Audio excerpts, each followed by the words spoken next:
All right, guys. So this is my 2020 CRF110. I picked up a 2015 Honda Grom for $100.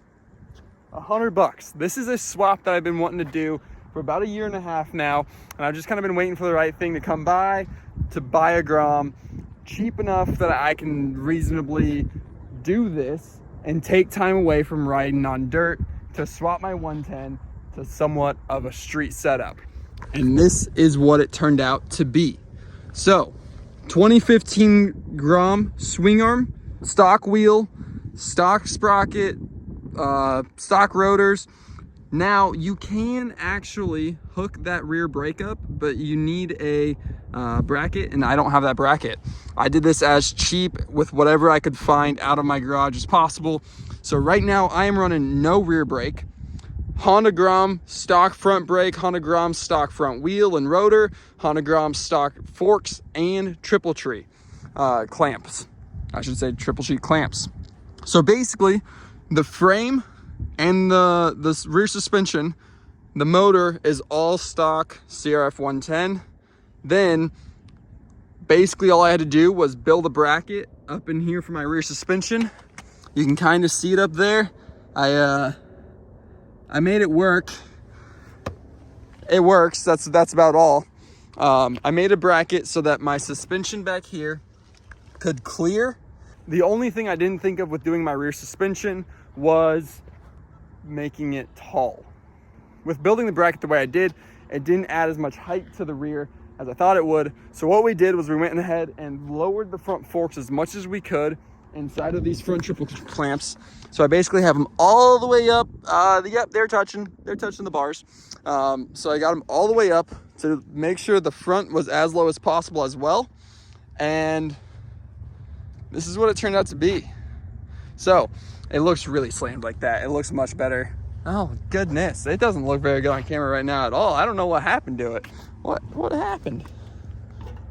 Yeah, it's not doing anything either. So CRF110 Honda Grom swap suspension to be more of a street build. Is it street legal? Absolutely not. Am I riding on the street? You're not going to get me to say yes. All right, so one of the most interesting things about this build is really the front end. So I'm going to show you a little bit about why I say that. One, you can already tell that front fender is well, my zip ties aren't holding, so that's just zip ties. It's not that big of a deal. But what you might find a little bit more interesting is actually the front wheel and tire. I'll throw up some pictures eventually of here in just a little bit of what the Grom looked like that I bought, and you might understand a little bit more of why this Grom was $100, and then also why it does what it does when I ride. But keep an eye on this front tire. It surprisingly doesn't give me too much head shake on the bike. The bars are pretty stable, and there's not a whole lot of vibration, even going pretty fast. Like I said, we're gonna hit home and we'll go over a little bit more.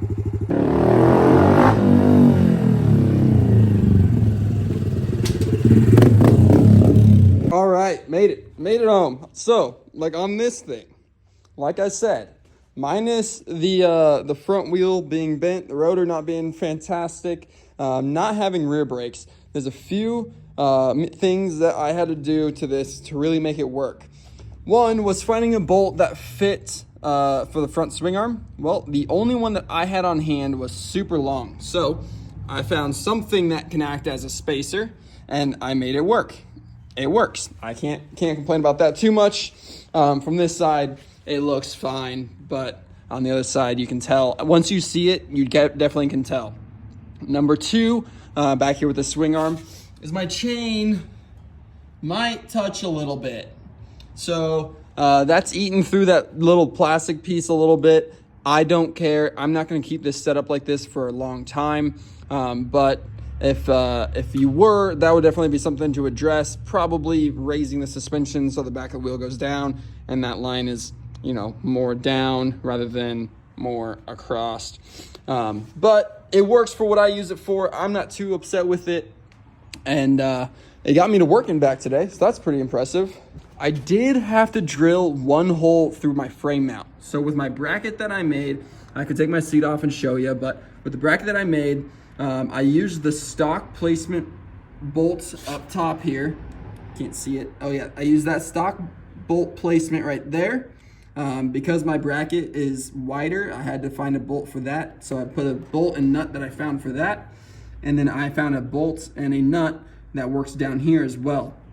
But I actually had to drill this hole through the lower part of my bracket on my frame, basically with that stock bracket where the suspension would usually come together on a 110.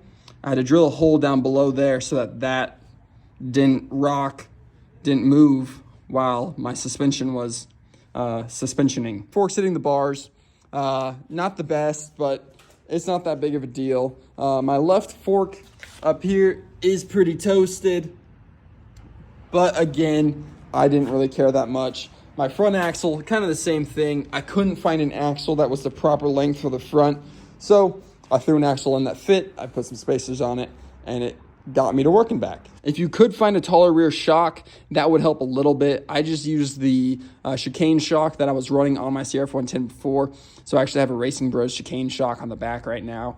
That was part of my setup before. Again, with that, with the bracket, everything seems to work. I had a new chain laying around, so I doubt this chain would fit anything else. This length is probably super specific to what I have on now, so I would probably have to shorten it up or throw it away once I'm done with this setup. How did the Grom look that messed up and all these parts still be usable? Surprisingly, all the damage happened right here on the front of the Grom. So, full kink in the frame up top. Basically let the steering stem and the forks and everything stay pretty straight. With a blow that hard, I am very impressed that the forks are usable at all, because that's a problem. I mean, this thing was kinked. It was bad. And then the rest of it wasn't too bad. I don't know what to do with it. Like, it's not fast. It's super sketchy. I don't want to destroy it. It's my 110. I need it to stay nice. I don't want to blow the motor up. I don't want to wreck and hurt myself. So I don't know what to do with it. It'd be cool to do something. I just don't know. I want to go ride around and have some fun on it. But not having the rear brake kind of scares me a little bit for the street. However, on top of that, I actually got something for the Corvette. So like I said, the next video is going to be the Corvette. On Sunday, a couple days from now, we're going to be going up to Gretna. That way. Doesn't matter to you, but up to Gretna with the Corvette, and we have an exhaust for it. So I'll tell you guys more about that in that video, what exhaust I went with, doing cold start, stock mufflers, TSP mid-pipe and TSP headers versus cold start with one that I got, TSP headers, TSP mid-pipe on this. So, like I said, as of now, it has the headers and the mid-pipe, and we're just going to be swapping out that stock muffler back there. So, keep out for that video. It's going to be awesome. Anyways, that's probably going to do it for this portion of the video. So I'll either send you guys to the end and we're just going to have a fun short video for today, or I'll send you guys into the next thing. Thanks for paying attention. Hopefully you guys like the 110. Like I said, any ideas, drop them down in the comments below, and we'll see you guys at the next portion.